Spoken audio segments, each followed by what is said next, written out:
talk about my summers in Tennessee. My father moved down to Tennessee when I was around the age of 10, I believe. And then my grandparents followed a couple years later, I think, if I've got my timeline correct. So the first summer that we were there, he lived in a rental home. And that was, I think, maybe the first time that my father drugged me that I'm aware of. There was a big party going on. I was allowed to drink and do whatever I wanted to.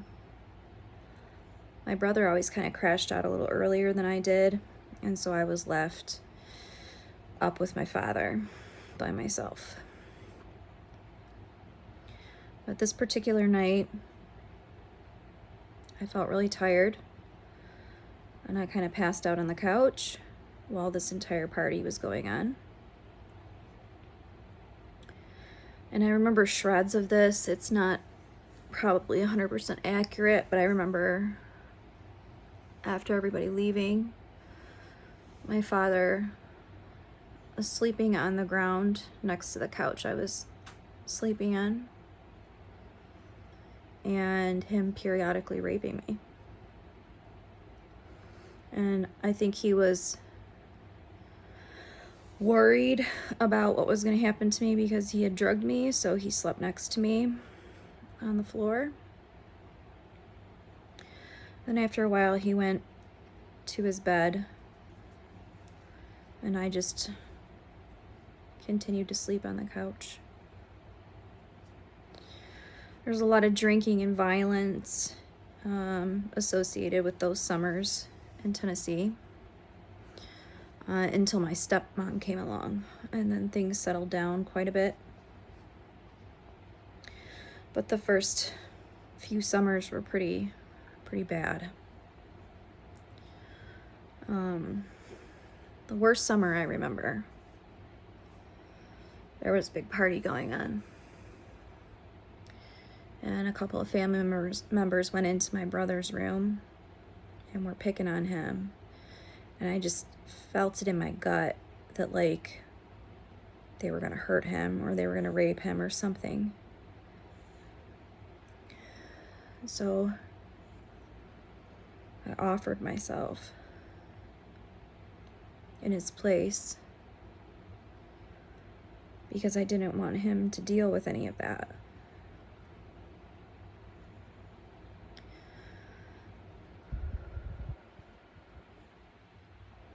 It didn't matter. They went after him anyway after they took advantage of me. And the rest of the summer that we were there was an absolute hell.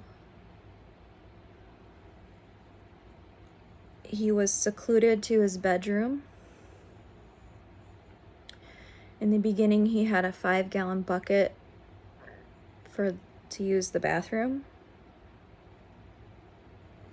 And then when that became too smelly, he was allowed to go to the bathroom. He was barely fed. He was horribly abused. And the only reason why I was not hurt as bad was because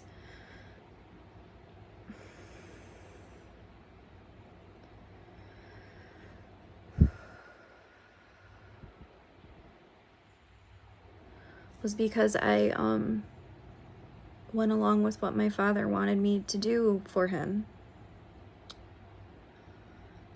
And when he would go to work, he told me that he had cameras hidden and that he would know if I called the authorities because he could check the phone records. So I was scared to call anybody, and I was scared of doing anything that would jeopardize my brother.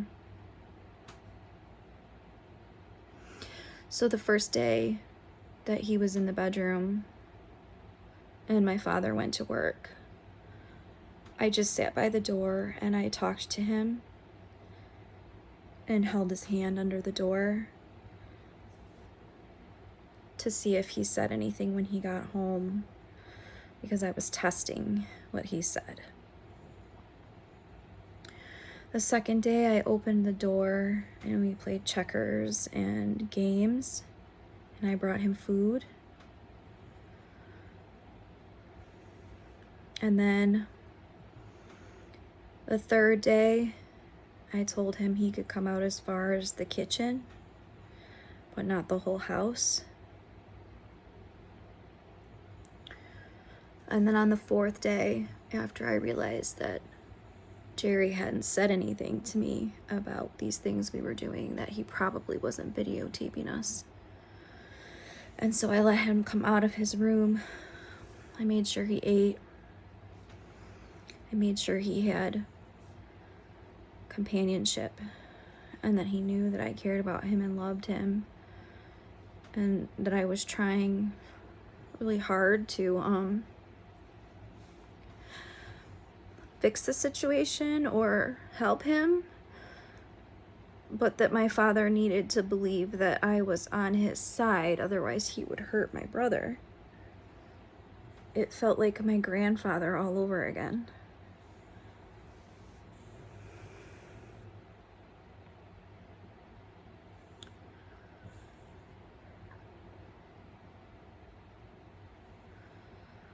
I spent every night in Jerry's bed, where he took advantage of me, and he let me know that his shotgun was fully loaded and in the closet if I misbehaved.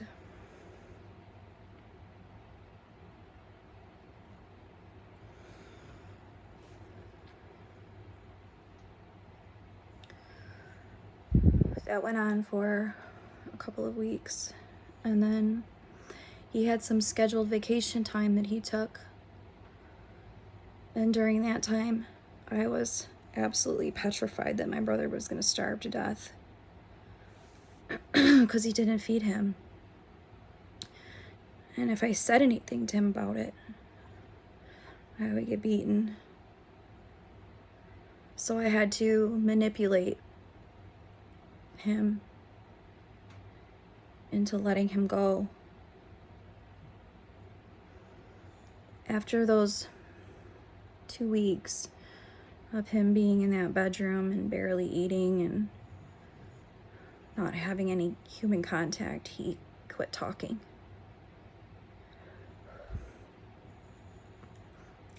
He quit talking.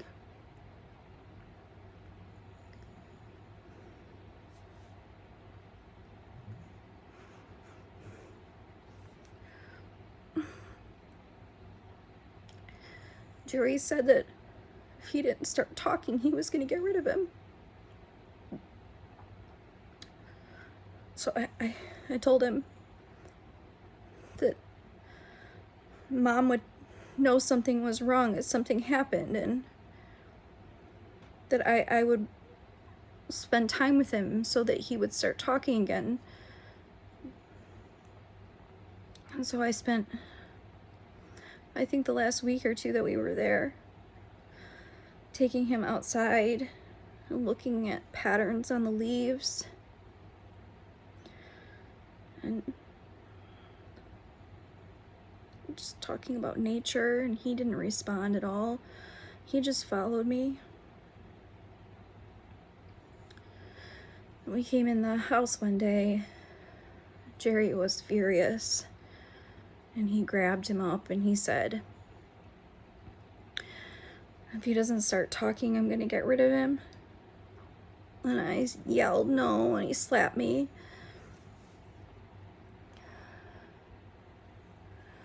I told him that I needed to spend the night with Andrew, because when we were little and things bad were going on, we would lay in bed together and we would like lay in the fetal position facing each other. And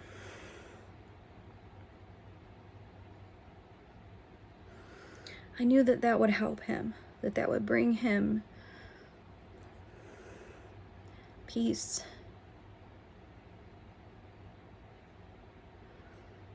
And so I spent the rest of the nights, except the last night I was there,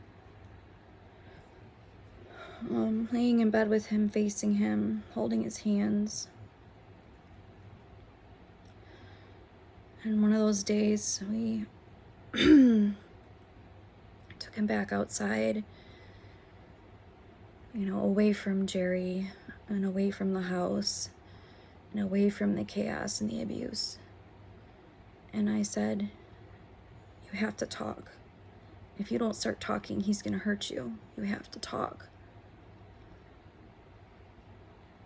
And he still stayed quiet. And the next day, he started talking again. And I looked at him and I'm like, oh my God, you talked. I started to cry.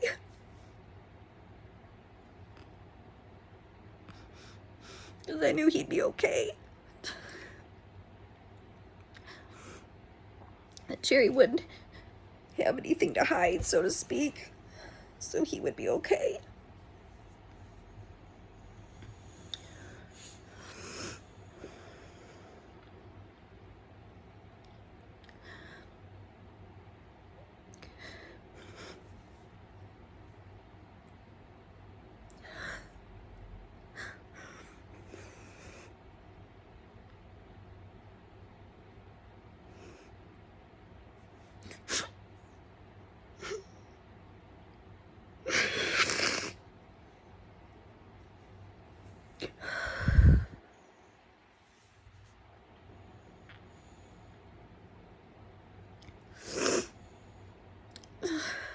I had to spend the last night there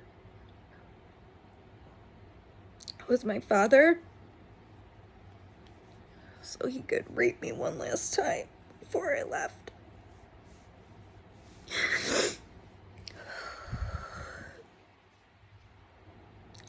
And then he put us on a plane back home to Michigan.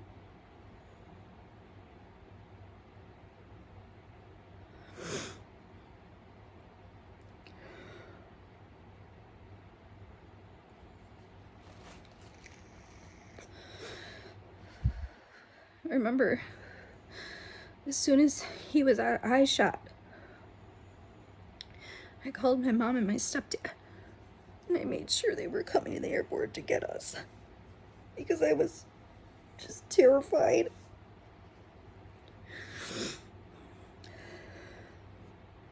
When we landed in Detroit, my stepdad was there and my mom was there, and I ran to my stepdad and I hugged him and I started crying.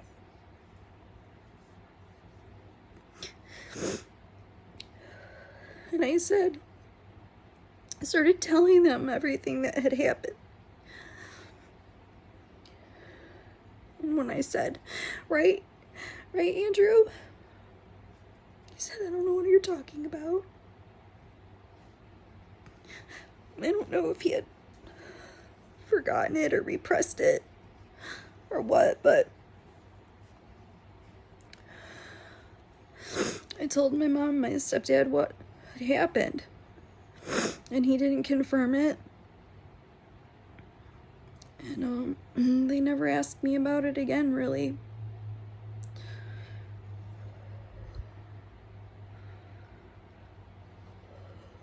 Following summers were as bad because he had met my stepmom, Anne, and I think with her there, it was difficult for him to be able to abuse us the way that he had.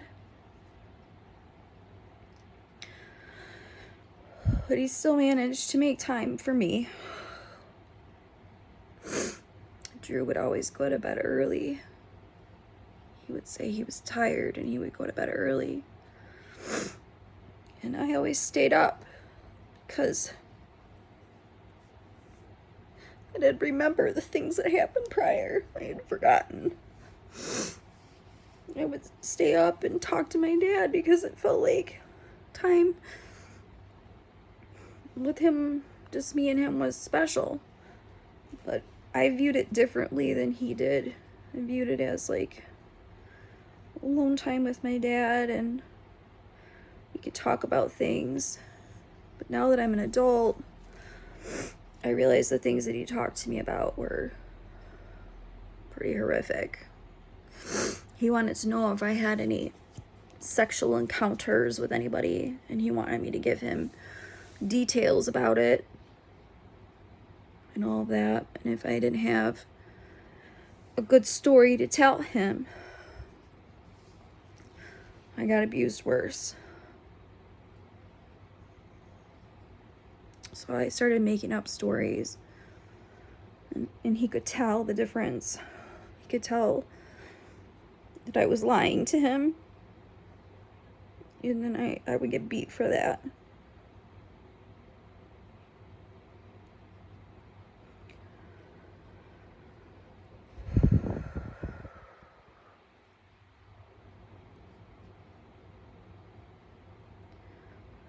Sometimes you just don't understand, like,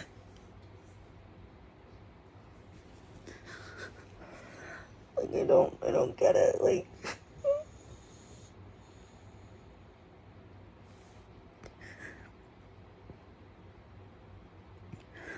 why me?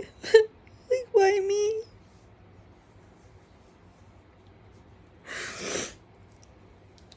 And if this was so entrenched in our family, like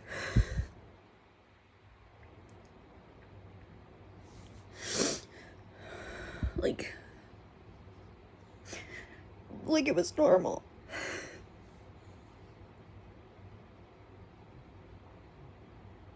It wasn't talked about, it was just forgotten.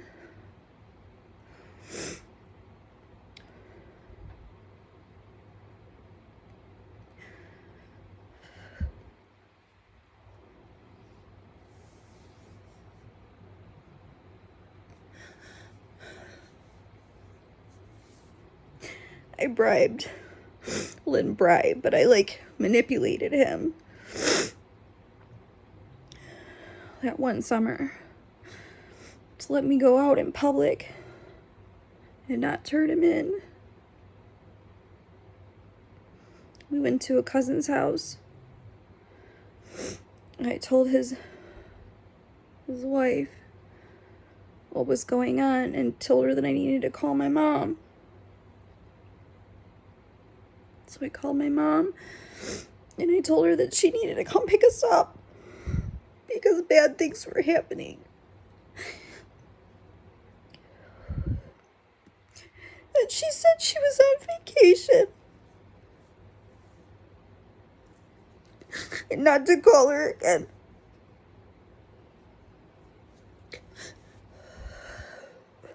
I knew there was no help. There was nowhere I could go. There's nothing I could do to protect it.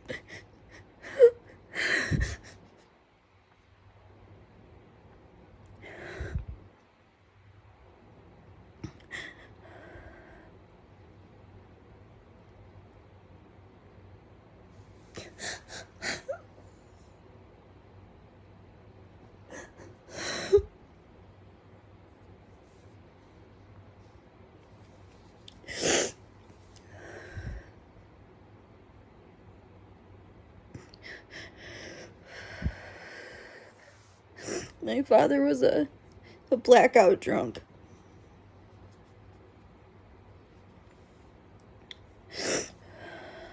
I have my love of music that came from him because we listened to music a lot.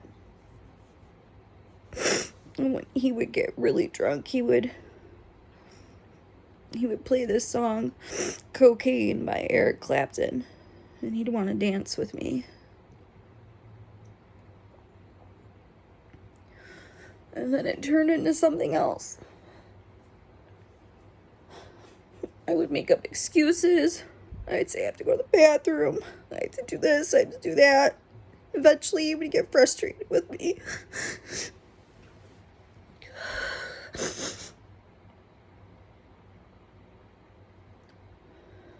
And he would demand that I do the things he wanted, or he would get physical.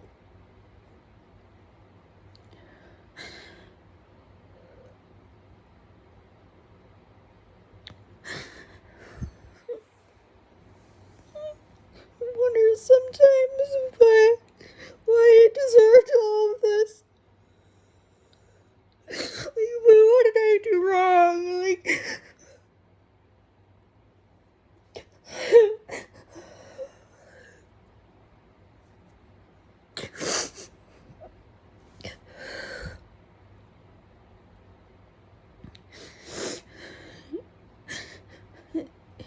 Andrew,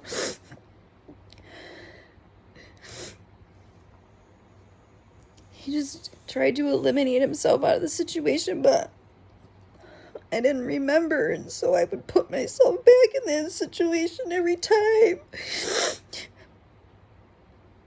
And then just block it out again.